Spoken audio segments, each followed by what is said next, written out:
So Roman, you are a former RevOps leader who decided to start your own company that focus on revenue operating systems companies. So what were the key problems that you set out to solve with this company, and why did you feel that it was important enough to start a company to focus on those problems and go through all the, challenges of building your own business?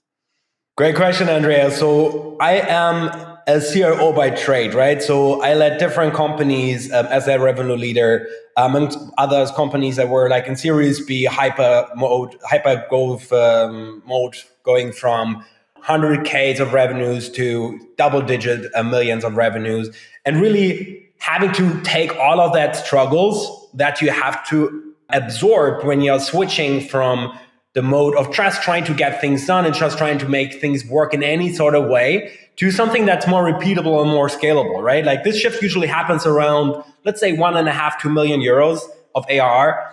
And back then we just had to adjust our systems, right? Because suddenly it wasn't enough to just make a best guess of where to put your money and how to actually hold people accountable for achieving the targets that you set up to do them. But you actually had to really plan well of where you will want to go within the next year and how you're going to get there exactly. So you can make adjustments along the way based on the gaps that you're observing throughout the year, and therefore readjust your resource allocation. So you actually make sure that you are allocating your resources to the best ARR generating units in your company, right?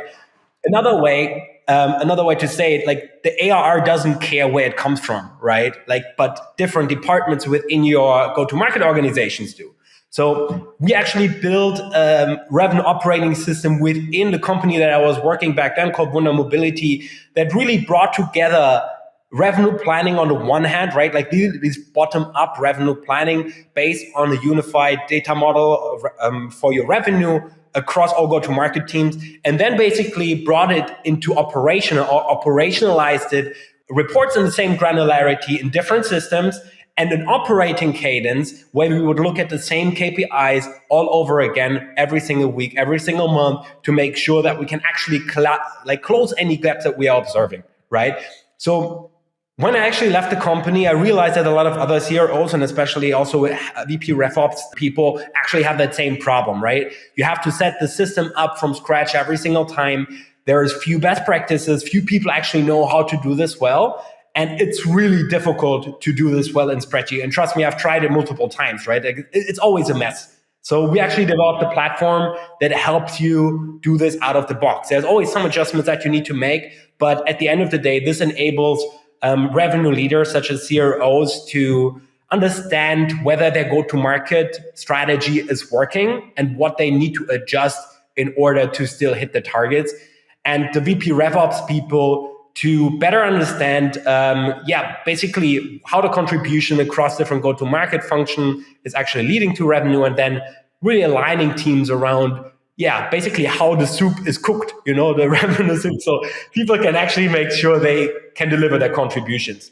So you mentioned around like 2 million. Was that like where you would typically see where you think companies should start looking into revenue operations, or would it be something you would do before, or is it just like the get stuff done, get some sales, and then at 2 million start working on operations? Or how would you kind of balance that? And it's a great question. Actually, people manage that differently, right? If you go to the US, people would probably start hiring RevOps a bit earlier because there the awareness is there a bit earlier that you need to consider revenue as a team sport, as a full funnel exercise, right? While in Europe, typically this realization comes a bit later in the company lifecycle, right? So I would usually recommend companies to start doing it around like mid-Series A, like beginning of Series A, roughly when you have like 40 people, roundabout, maybe 50, when you actually start to think about how can you retain your customers, how do you best allocate your resources across existing customers and new customers. That's when revenue operations really becomes crucial. Before that, I actually found that most of the times, like some sort of CRM admin is actually good enough. Yeah, because I think it's very easy to get too much. I think there's two like major camps with this. It's the planning forever and trying to build a system for everything too early and forgetting to sell.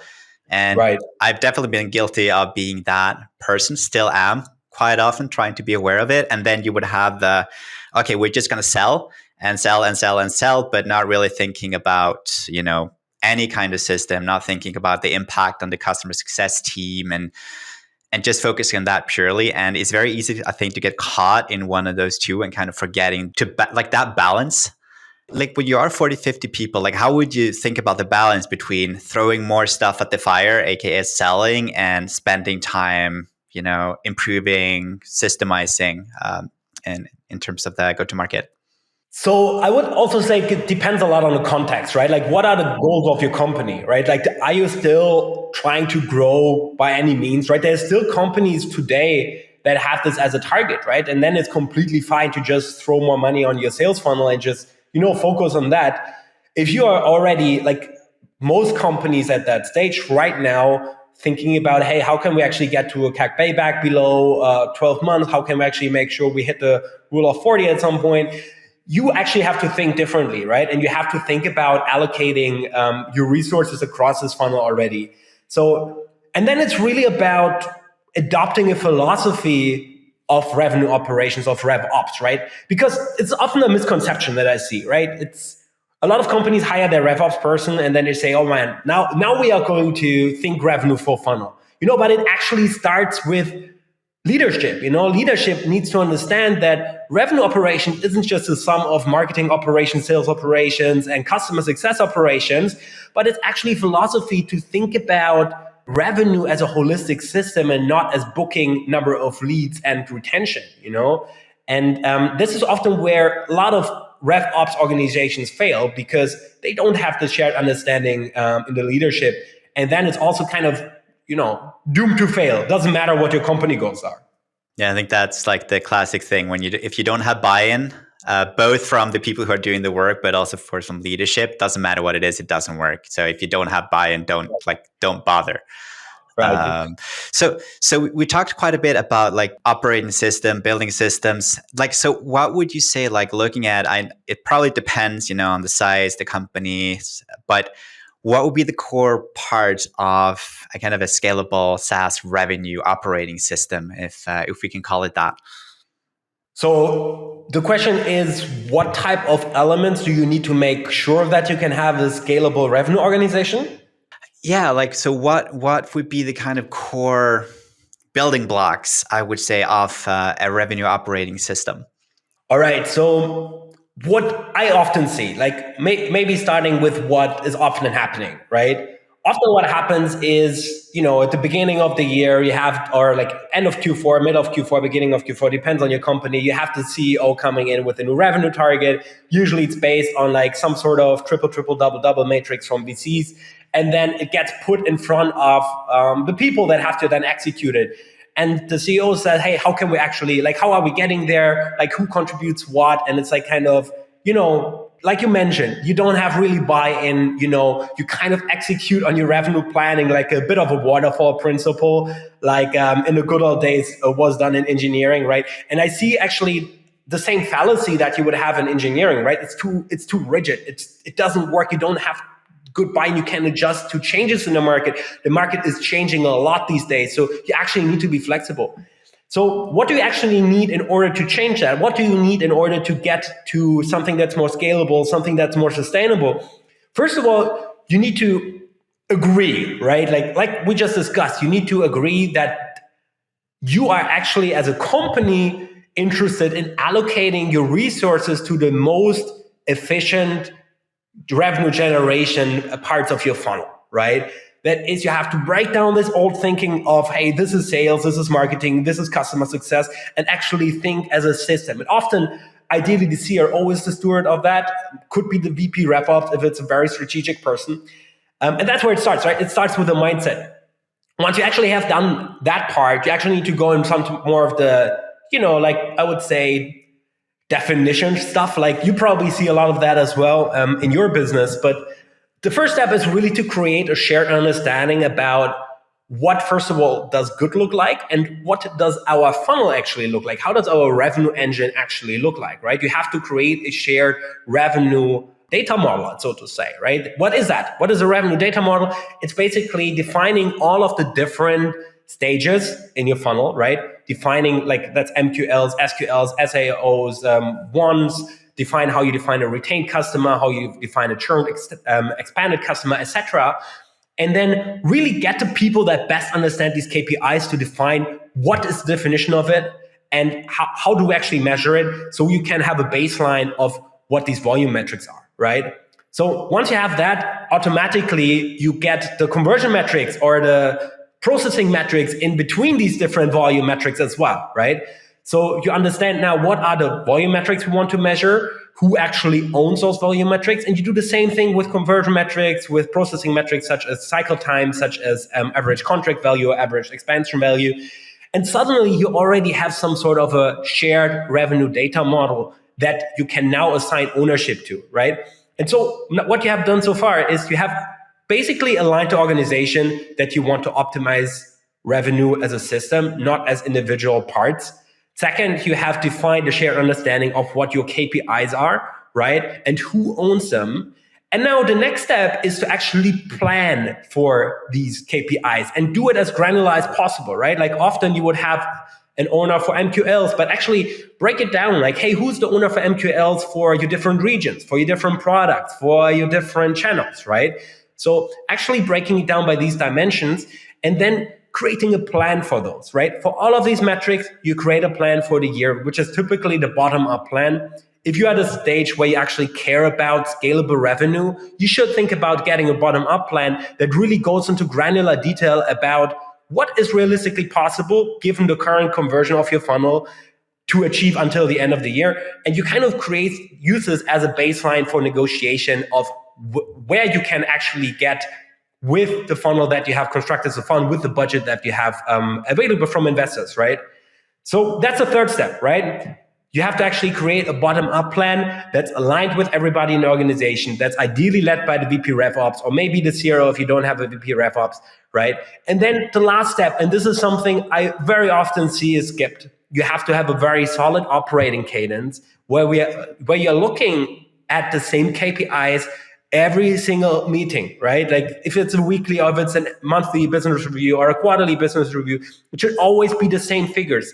And you know what? Like all the people that say at the beginning, oh my God, we can't start with this yet. Like we don't have enough data. Like the MQL data is not good enough yet, Just start doing this. Look at the same data every single week, every single month, compare it against the forecast with your actuals, compare it against the plan with your actuals and your forecast, and see how your system basically gets more resilient, how it gets more strong, how your organization becomes self-learning and self-adapting and really begins to get on a base that is scalable, right? So this is a system basically, get alignment that you actually want to do this, then define your revenue model. Then the third step is to create this bottom-up plan that is granular and everybody's bought into. And then the fourth one is to get an operating cadence that people can actually stick to. And then you keep repeating that over and over again, and you will see how wonders actually happen to your funnel.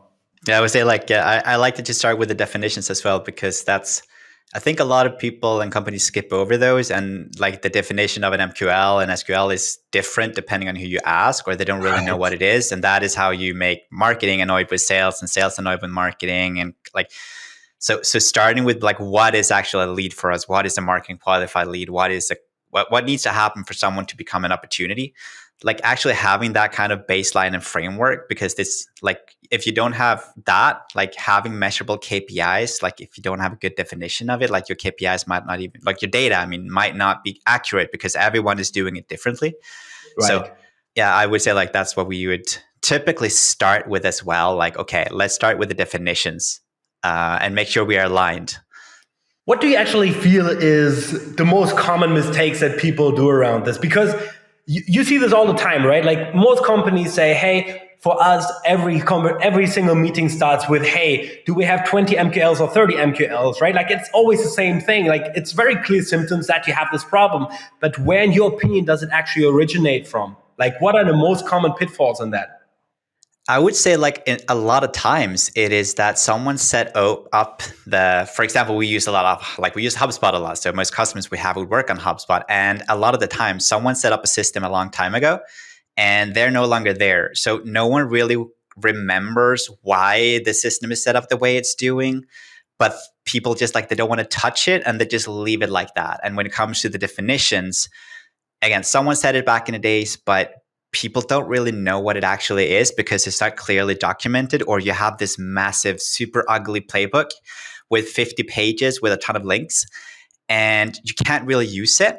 So people just ignore it. And because the system is kind of outdated in a lot of ways and no one have ever optimized it and improved it, it's just basically we set it up initially, let's just let it do its thing and we're not going to touch it again. So to answer your question, there was a lot of words here, but to answer your question, I would say the biggest issue is that people set it up and then they just leave it. And there isn't this mindset up, let's go back in a month or 3 months and say, like, did it actually make sense? Like, did we actually pick the main things? Like, were this actually the primary reason we are losing deals, or should we change the close loss analysis? And like that kind of looping back, I feel most don't do that because it's not as interesting as doing new stuff all the time. It's a bit like housekeeping, right? It's like a bit like doing your taxes, you know? Yeah. That's how it feels like. It's like no one wants to do it, but you actually get a pretty good return on doing it, you know? And it's like, yeah, it's like looking at housekeeping. It's quite funny because a podcast that I think it's coming out like in a week or something like that. And that was literally his analogy was that he was doing the house cleaning and or like you are kind of like a house cleaner. And the thing as well with that, it's like if you have a messy system and no insights, no data, it's like, do you clean up your kitchen before or after you cook? If you clean it up before or after, it's the same amount of time, but you have to look at it the whole day if you clean it up before. So right. Why not do it after? But it's so easy to skip it because there's always something else that's more interesting. So I think a big thing with the whole operations part is that it is something that can have really, really big impact, especially because people don't do it. But it is not as interesting and maybe not as, I don't know, visual in some shape or form. Not cool. I don't know. Yeah. What do you think? What are your thoughts on it? I think that actually nails it pretty well. You know, it's just not it's also not something where you can shine with, you know, like I think there's also a problem with this is like if you create a really cool analysis and you show where gaps are in your funnel or you do a killer revenue plan, you know, you will get accolades for that. You know, people will applaud you for that. But it's so easy to say, hey, our data quality is bad. Like it's the legacy system I inherited, you know, there's nothing I can do with it about it, you know, and it's very easy to kind of settle for the things that make you shine faster and like go for the quick wins, you know, and kind of skip that part of the job, you know. But what actually happens is if you do this, you will never get out of firefighting, even though this is exactly what you're trying to do, right? Like if you're an operations person and you don't do the basement, like the basis, right? Like you don't fix the main 10, 15 use cases that usually frustrate people, they will always keep asking you these ad hoc questions and you will never be able to clean your house and you will never be able to look forward and to become strategic in a sense that you can help steer business decisions and be like a trusted advisor, so to say, to your business stakeholders, right? So yeah, I think that's it. Yeah, I think you can get very, like, not going to go too philosophical on this, but I think it's also like, because like a lot of time when we come into one of those old portals and, you know, you have 500-600 like HubSpot automation workflow, you have 1,500 lists and 200,000 contacts. It's like, where do you even begin? Especially because you don't even know how all the workflows work. Right. So where do you start to fix it? And the reality is that it's kind of working right now. I don't want to risk breaking anything. So right. I just leave it until it becomes such a big problem. I think it's like with, antivirus. I have a friend who worked with antivirus sales and no one want to pay for that until it happens. And then there is no limits. So I think it like a bit with operations as well. Like you need to get that kind of punch in the face by you not remembering to follow up on a big account or something like that and just realizing, okay, it's too big of a problem right now. And then it becomes this massive project instead of just doing it ongoing. So I think there's a lot of things that comes into it. And even the things with everything tends to get too complicated and big too soon. Like if you start building a playbook for sales because you haven't had one before, and then you start by creating this monster playbook with 20, 40 pages, when, hey, you had nothing before. So let's start with a 10-step bullet list. So I think it's like there's so many things that comes into it. And that was also one thing that you mentioned there with the planning.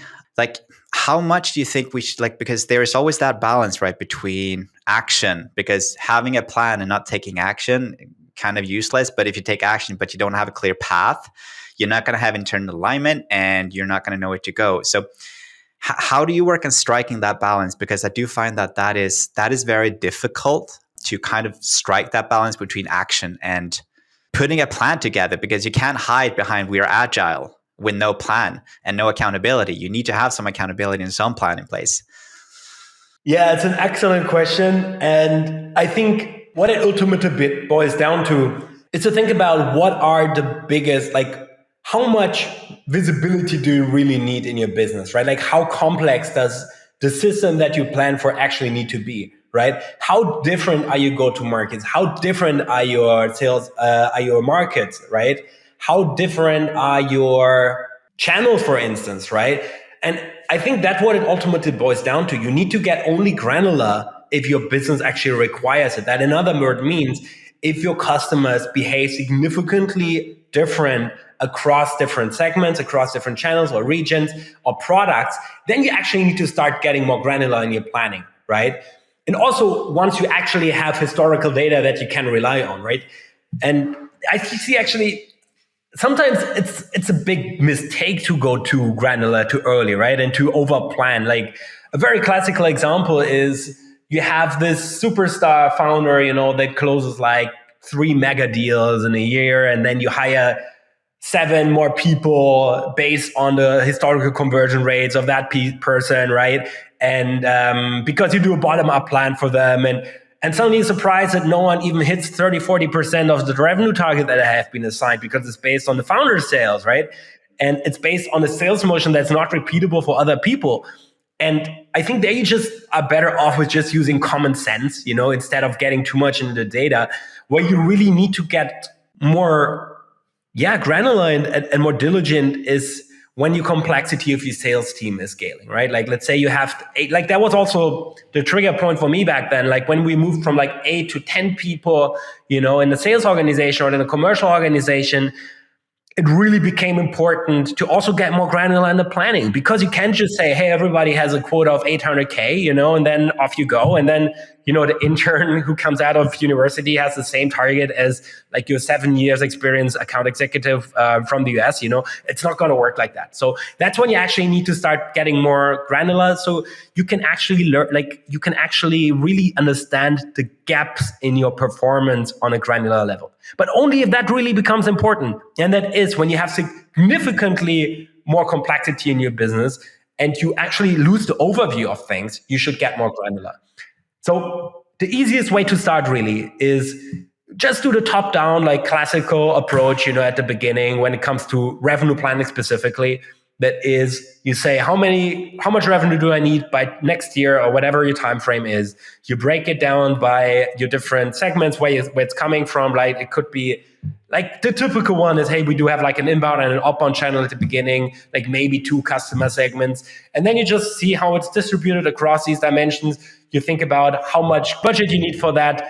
If you calculate it back with your historical win rate, and that's your plan, and that's good enough, And then you think about, hey, like I roughly need 100 leads per month for these different segments, and on we go. And that's good enough, right? It's not good enough if you actually want to steer your teams and hold them accountable on a very granular level to deliver the performance that the team leaders have promised at the beginning of the year, or at the beginning of the planning period. So, yeah. I hope that answers your question. Yeah, no, absolutely, and I mean it is that kind of thing, right?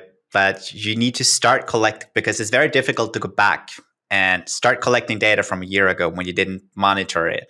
So having some, like, what are the key metrics that you want to be tracking, as you mentioned? Keep it simple, keep it high level, have the definitions in place so you can actually use those conversion rates with time, so you don't change like the criteria after a year, because all of a sudden all the historical data might be garbage. But what would be, because you mentioned a few different metrics there, I know you like your data, and of course Pyne is like, there is a lot of metrics and data in there. So what would be your kind of, I'm just going to pick a number, top 5 favorite metrics to look at and monitor? You mentioned of this kind of weekly, monthly basis. I would say, again, it really depends on the stage that you are in, Yeah. right? Like, let's say you're rather early, right? Like somewhere around early series A or somewhere around that. You should start looking at net revenue retention, right? But it's not the most important metrics. Like when you get to the end of your series A, beginning of series B, that's what becomes the most important metric for your business, especially right now, right? The second one is usually still today, and I think this will not change too soon. It's still bookings, right? How much revenue do you actually close per month? And there, we already see a bit of a shift there. It's with this whole revenue operations movement, basically, the go-to-market side and the finance side are moving closer together. And finance doesn't think in bookings, but they actually think in realized revenue, right? Like in cash in the bank at the end of the day. So we actually will see some sort of conversion there as well in the future. But right now, it's still this, right? Bookings.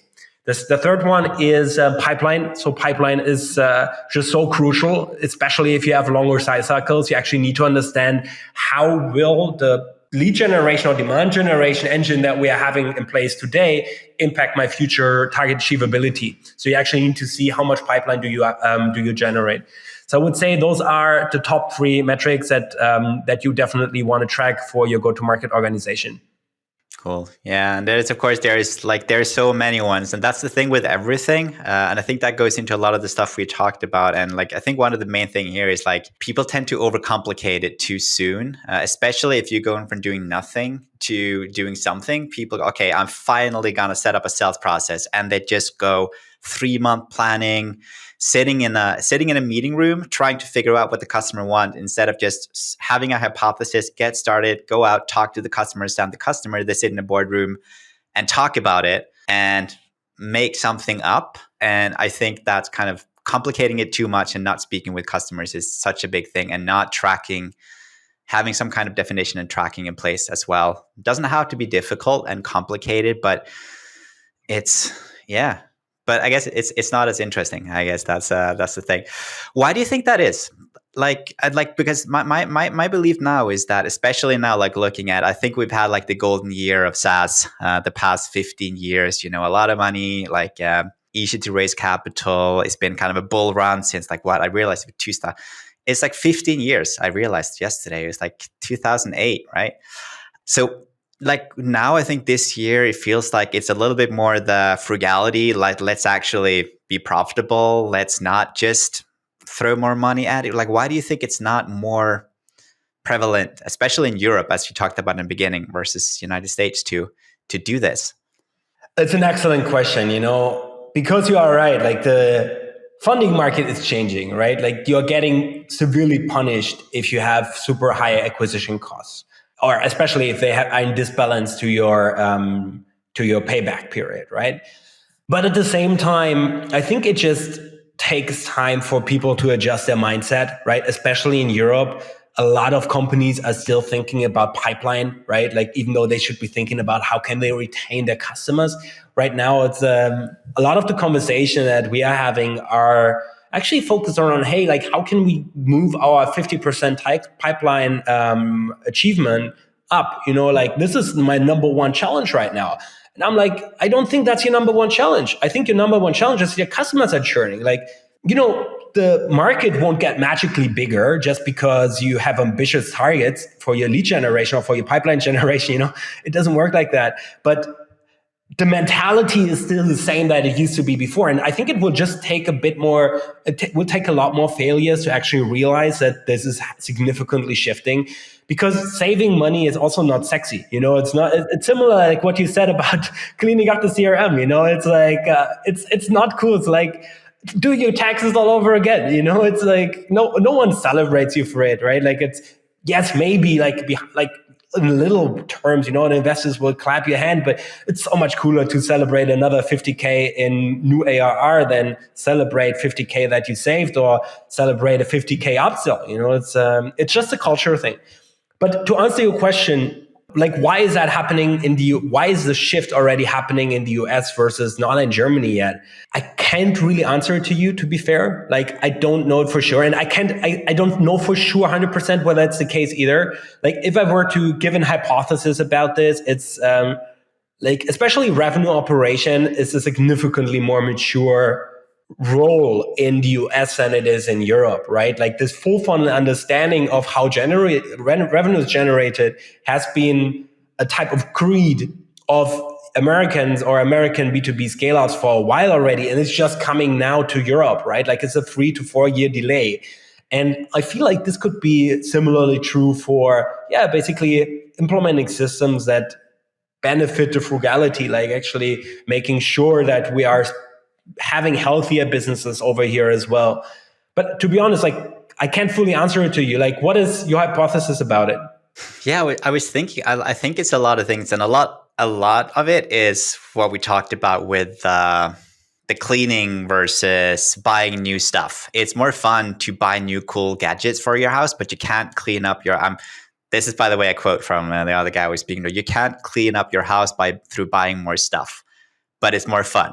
And I think that might be part of it. But I thought about it now as well, like, because at least for us, a lot of our customers are using HubSpot, and they might not have kind of a good way actually to even clearly monitor retention rate, for example. So monitoring churn and retention that might be happening in a different system, not naturally connected to HubSpot.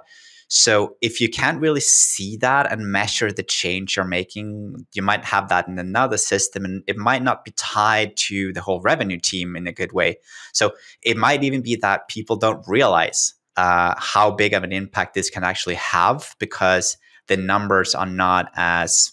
this is also me just thinking about this right now. I haven't really had this thought before, but that could be something, because it is difficult to track some of those metrics for a lot of companies if you don't have a separate tool for it. This is a very valid point too, because what I often see is exactly that behavior, right? Like, it's like there's, I think, 2 layers to it, right? The first one is actually realizing that you have this problem, right? Like, no, actually, the first one is having transparency, right?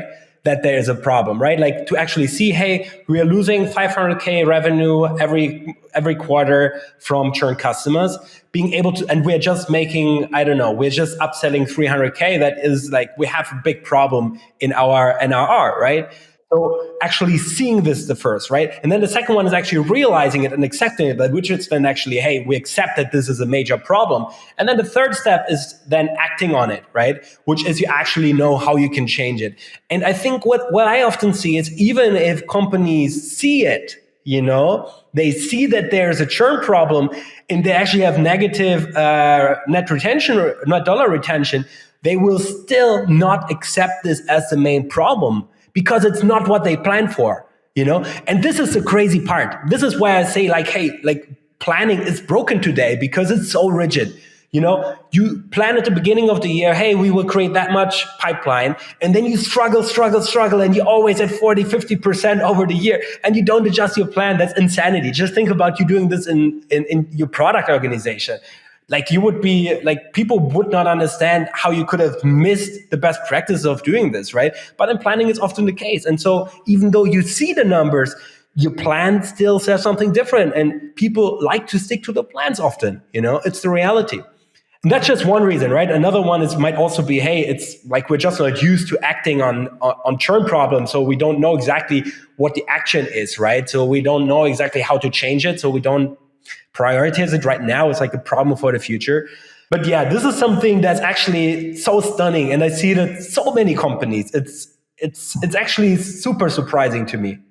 Yeah, but it is. And I think a bit of this as well is, like, you need to be kind of like, if you don't know how to fix it, like, because churn, like fixing this churn problem, like, how do you actually do that in a good way? Like, okay, this is a whole other conversation, of course, but like, I had a real conversation yesterday with a colleague, and she was just like, oh, I haven't even thought about that. I'm not going to go into what it was, but it was basically, I was like, why don't you do it like this? She's like, I didn't realize this was an option. Mm-hmm. And if you don't know it's an option, you don't know what to search for, you don't know what to solve. So if you don't know that there's actually like ways you can solve it or even measure it, like, you don't realize that, like, there is a pain and there's a solution to that pain. And I think, like, there's a lot of different things, but I think that's also part of it. But as you said as well, I do like, and that's something we are going more towards as well, is having a direction for the year, but don't try to plan out every single little teeny weeny action on a yearly basis. Like maybe the quarter, realistically, 2-3 months, you can probably be pretty granular with your planning. But for the year as a whole, like mapping out every single thing you're going to be doing, the reality is there's no way for you to know exactly what's going to happen when. You're just going to be ending up pushing tasks forward and ending up with a massive to-do list, and you feel bad all the time for not doing stuff on your to-do list. And yeah, it's a big thing. Any final thoughts about this one? Yeah, I think like I'm a big fan of actually planning as much as you can from the beginning, but I think the point is like, hey, you can only realistically anticipate what will happen in the next quarter or maybe the one afterwards, but probably not. But it's actually good to have a plan for the entire year, but that shouldn't mean you should stick to it necessarily, right? Like new evidence comes out. Who can anticipate? I mean, you could say you could anticipate interest rates going up, but it still can hit you by surprise. Like it's improbable that you're an economic specialist at the beginning of the year suddenly, So just having that humbleness to admit that your plans will probably be wrong and you have to adjust them over the year. And it's also not a big problem as long as you can explain what actually went wrong and what you're doing about it. That's how I actually believe is a good approach for that.